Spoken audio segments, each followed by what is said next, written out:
Hello everyone, I'm Nikki. I'm the founder of Studio Hoym. Hoym stands for Here's One I Made Earlier, and I supply craft DIY kits for groups and individuals to try a new skill or hobby at home without having to buy all the necessary materials in bulk quantities. Today I'm really pleased to be helping you guys with your wellbeing event for this opening doors event. We're going to be making a festive wreath. It's a really good practice to do something for your mind that rests your mind, so this will help you do that. So let's get started.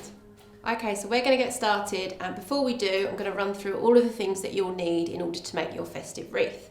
So firstly, we have a pre-mossed wreath frame. This one is a heart shape, but they come in all shapes and sizes, most commonly circular. For the foundation, we're going to be using spruce. Then we've got some fresh foliage. We've got a bit of eucalyptus. Everybody loves eucalyptus. I'm using pittosporum in this, but generally, as long as it's variegated, that's what I'm looking for. So a bit of variety in colour. And we've got some lovely berries. Now I've chosen red berries because I'm going for a traditional citrus look and feel, but you could also use mistletoe. For the dried elements, we've got lotus heads, some dried orange slices. Again, you could use dried apple or dried lime slices, depending on the colour theme. Some cones, and some lovely smelling cinnamon sticks. You'll need a ribbon to finish off your wreath, some mossing wire, a little bit of string to hang it on the door, and you'll need a pair of scissors. So, in order to get going, the first step is to take a piece of string and tie a knot in the end. This is what we're going to use to hang the wreath to your door. Once you've got a knot and it's tight and secure, you want to make sure, you want to put it around the ring, just like I have done here. It's really important to put it in the beginning, because you need to know where the top of your wreath is, especially if you're doing a circular one. So I would recommend that you watch this a couple of times, because this is the tricky bit, so don't lose heart at this stage. This is the bit that takes a little bit of work. You'll notice sometimes when you're cutting spruce, you have some elements can be chopped off so they look like a Y, and some are a bit more pointy. If you've got both of these, it's a good idea to layer them so you've got a nice branch effect. And what I like to do, before I wire anything, I like to lay it out on the moss wreath ring so that you know how much you've got to play with. The amount of times I've done these workshops and people get to the end and they haven't got enough. So this is why we do this first. Because I'm using a heart shape, I'm going to lay out my spruce so that it's going in these two directions. Whereas if I was doing a circular wreath, I would do it so that it all followed in exactly the same direction. But as I say, we're doing a heart, so this is the way I'm going to do it. So you start by, I would start at the bottom, because we're going to be layering from the bottom and working our way up. The idea is that you want to cover your branches at every single stage. So I'm just going to practice layering it on first. Now with this heart shape, there's not a lot of space in the middle, so make sure that your branches are kind of splaying outwards, and that will make you a nice big wreath. You've probably got a number of sizes as well, so be sure to integrate the bigger ones with the smaller ones at the same time. I'm just going to continue to do that, making sure that at the corners I've got a nice big splayed out section.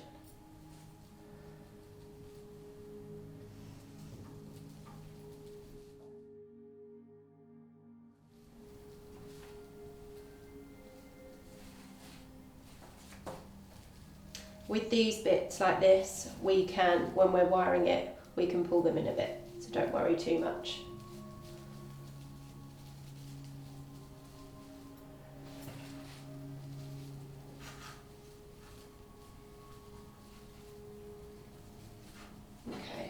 So that gives me an idea that I've definitely got enough.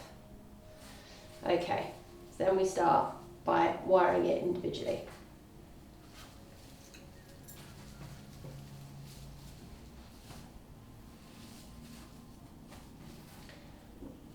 To begin, before you attach it, you need to attach your mossing wire. So at the back of your wreath, you'll be able to feel, be careful because some of the wires can be sharp, but you'll be able to feel a copper ring underneath, which is what the moss was wired to. Then we want to take the end of your mossing ring and put it behind the copper, through into the back. Sometimes it takes a couple of times to poke through. Here we go. Pull it through and just thread it back through again so that it's nice and taut and secure.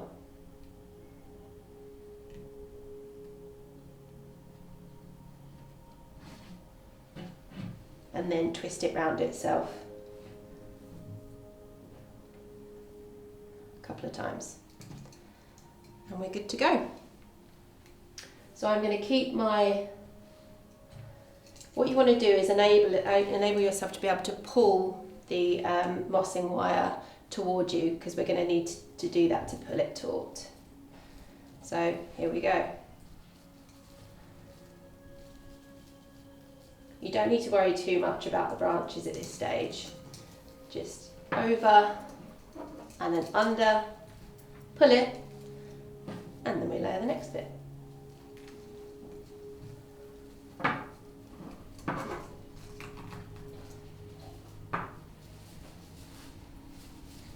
As I said before, when you've got a section like this, you can, let's just find a good bit to layer it with. You can pull it in like this so that you don't have too much wayward.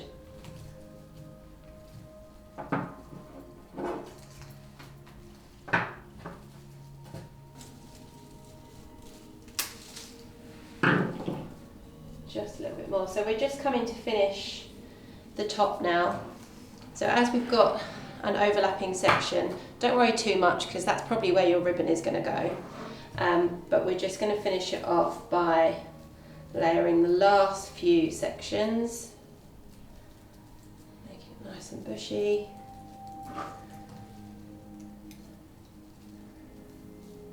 And then we're going to tie it off. Again, if you're not happy, you can just go back, unwire it and redo it. And that is the trickiest part. Everything gets a bit more relaxing after this point.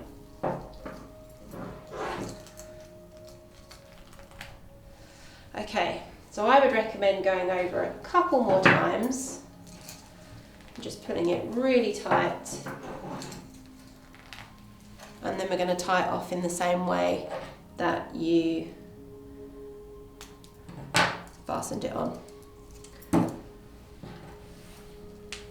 So again, we're just going to put this through the back of the mossed wreath base, underneath the copper frame, round a couple of times. Little tip there for you, something that I didn't do then, is to keep it really straight and then hold it as close to the bottom of the wire as possible, because you'll get more grasp and more control popping it through the wreath.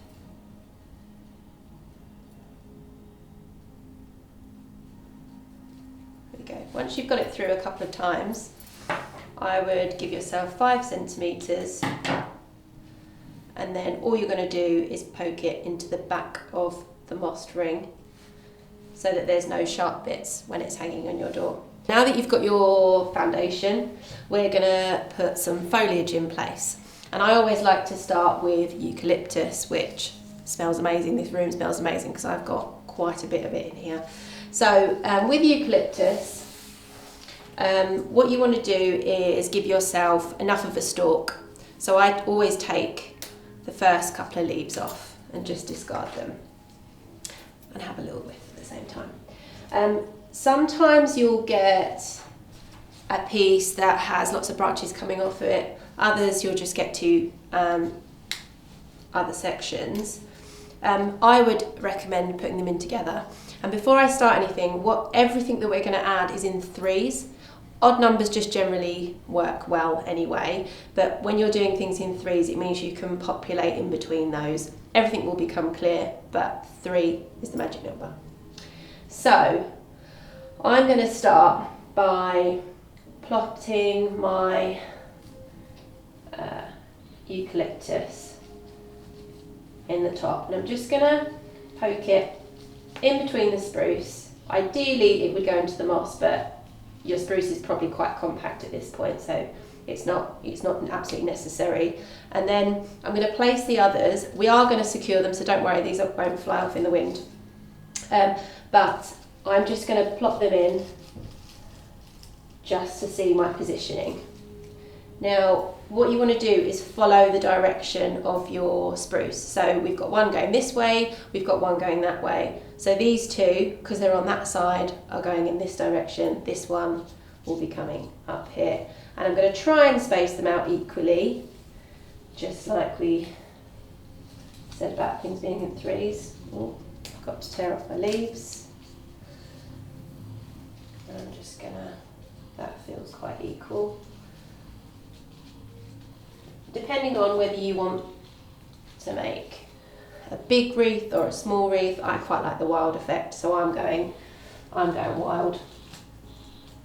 And in order to secure them, we're going to take your floristry wire, and if you imagine this is in thirds, you take 2/3 and then you bend it to make a hook at this stage.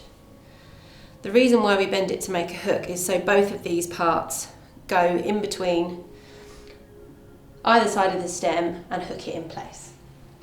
So, because you've got two separate bits here, what I'm going to do is try and gather them a little bit and go either side of the stem. And what we want to do is for the wire to go through right the way through the back of the moss. Now you might need to do my little tip of holding the wire as close to the tip as possible, and then you can see it coming through the back. And as we did before, we want to protect your door, so we're going to fold this back on itself and poke it back through the end of the moss with both sections of wire, and that will keep it nice and in position.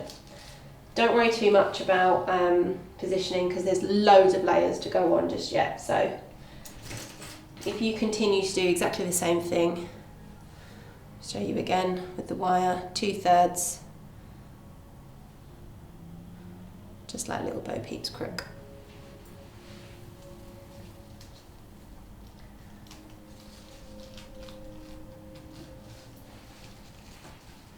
When you're wiring these, sometimes you can hit a branch of spruce, so just be patient and keep trying to find a section that is free from branches and whatnot, so you can get the wire through.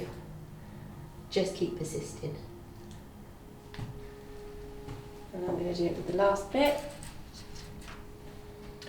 I hope you're feeling relaxed, a little bit more relaxed at this point.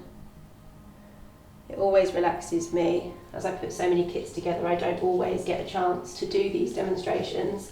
So this is a perfect chance for me to actually relax along with you.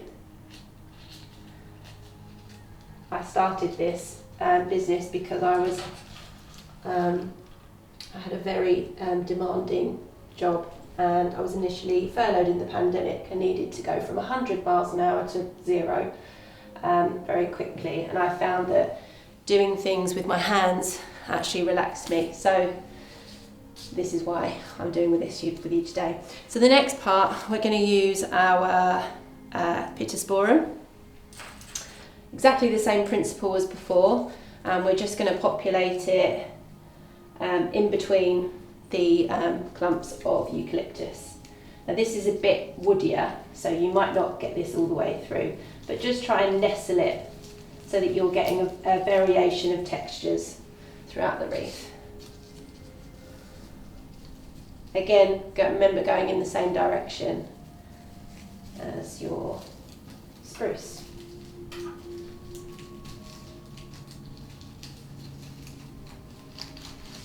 That's not even in the moss. Try again. Okay, there we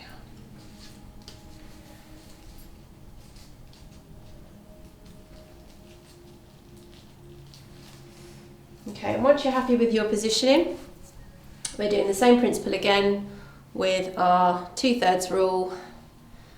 Make a hook and then secure it either side of the stem.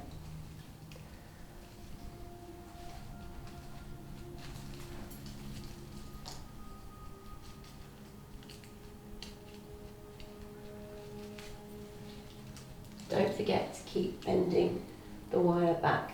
If you feel like the wire is too long, you can always just trim it and poke it back. Sometimes when you get a short bit, you might just be able to bend it back on itself and then press it into the moss. The main thing is that it's not spiky.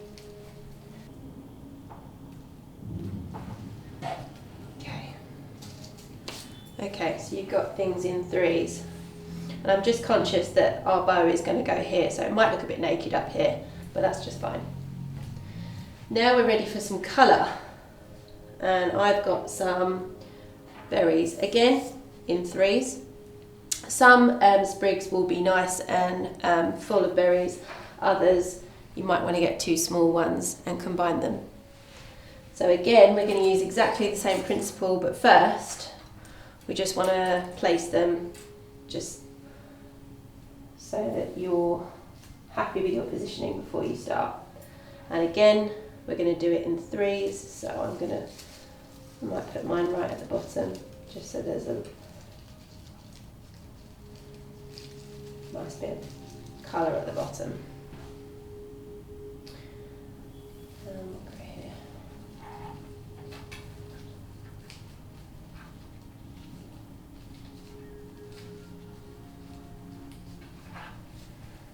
Happy with that? Exactly the same principle as before. I'm going to make that into 3rds and pin it in place. Don't worry, because all of the dried goods are then going to fill in the gaps and just go on as like a top layer, which will make it all come together.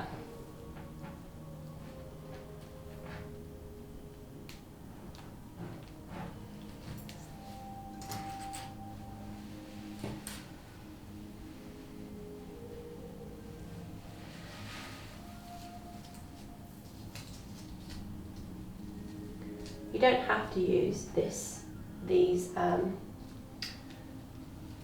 species of foliage or berries. You can use all sorts, and it doesn't have to be red. Some people make them just green and white, in which case, if you've got euonymus or elaeagnus in your garden, they work just fine. Or fir is a really nice texture. Actually, you can make your wreath really big with fir. We're going to stick with blue spruce. It's actually quite a nice thing as well to go out in the garden and as part of the activity and cut some of your evergreen foliage. Get out in the fresh air, concentrate on what you're cutting and forage.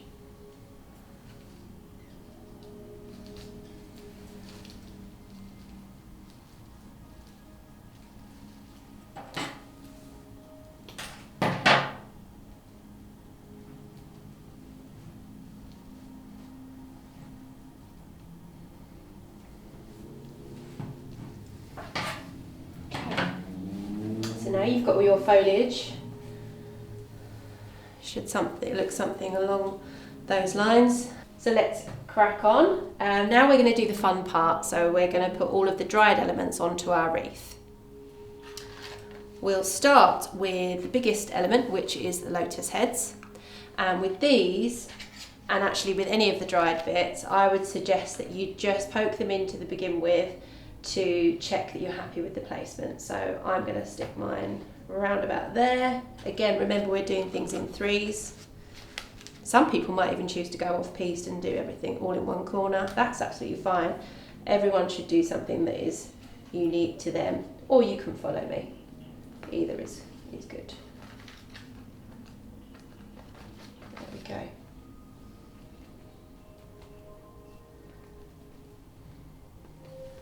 I've hit a branch, there we go.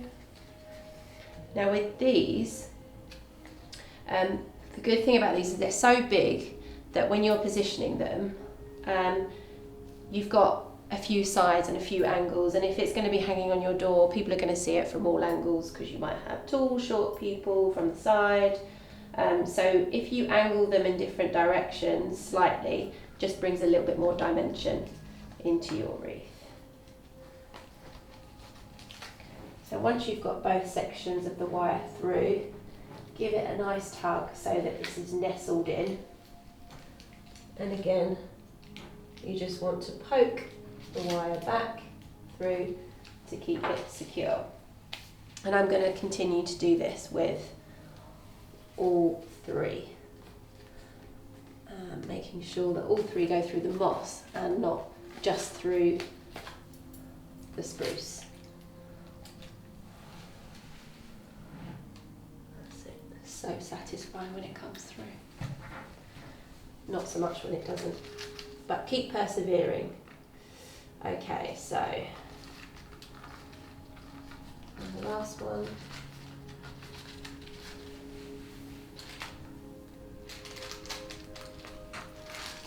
I'm going to angle this one outwards.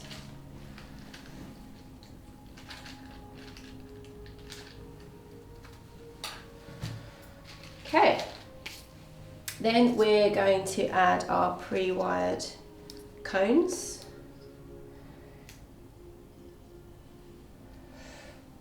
Where to place them. Okay, so I'm going to pick a couple of areas and then see how it sits. And I quite like to layer things on top, so just because you've got some foliage there doesn't mean you can't put a cone on top. And actually I've got a small one there, so I'm just going to put that one down there and stick this one at the top. Again, as we said before with the lotus heads, you can angle them so that they're coming out slightly angled, which gives everything a bit of dimension.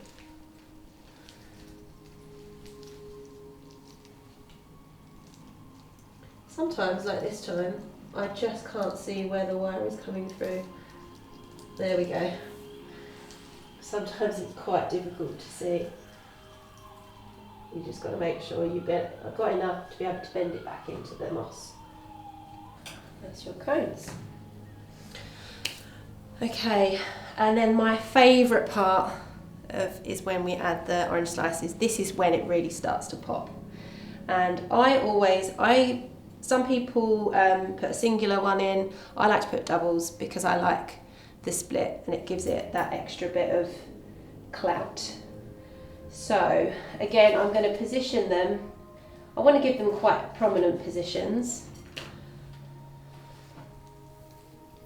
Okay. Lastly, we've got cinnamon sticks, and these are just going to go, it's getting a bit full now, so we're going to pop them wherever there is some space, but nicely, hopefully we can get them further apart. Okay, now we should have some space left over for our ribbon, which is like so. So this is going to go on at the top here, but it doesn't matter if the ribbon's too long. Better to have it too long and then to trim it afterwards. So it's exactly the same principle as before. We're going to put this through the top. There's our wreath. And there's one final touch that I'd like to add. It's just a nod to our Echo Heart Charity. And I'm just going to add this charm. So that's it, everyone. I really hope you've enjoyed today. I know I have. As this event is named Opening Doors, it would be absolutely wonderful for me to be able to see, and for everybody that's taken part in this event to be able to see the results of your festive wreaths. Tag us on social media, on the Echo social media, just so that we can see how you've got on. That would be great. And I've really enjoyed being part of today. It was an absolute honour. Hope you've enjoyed yourselves. Thank you.